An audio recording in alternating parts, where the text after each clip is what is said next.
first reports of the virus came out, it was purported that the only people that would be at risk were people that had traveled to endemic areas. We now know that is not true.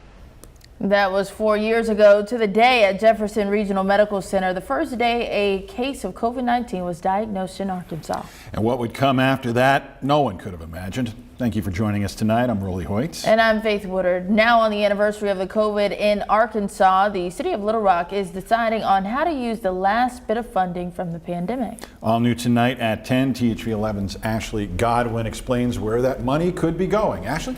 Hey, Rolly, more than $30 million federal dollars has been given to the city of Little Rock. The last bit is expected to go towards the creation of a brand new fire department. We want to continue to over-communicate and demonstrate our over-preparedness for the city of Little Rock. This was Mayor Frank Scott Jr. in March of 2020, a day before the country shut down because of the spread of COVID-19.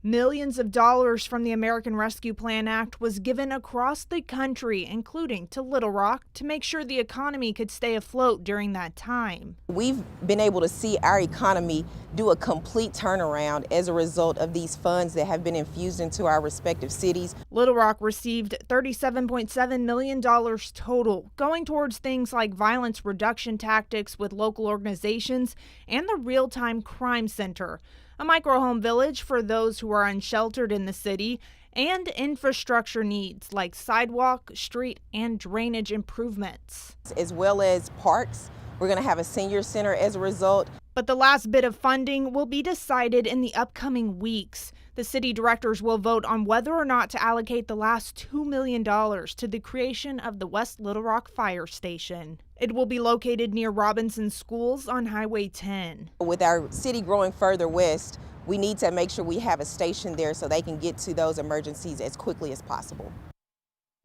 Now, the funds from the American Rescue Plan Act has to be allocated by the end of this year. Then it must all be spent by 2026.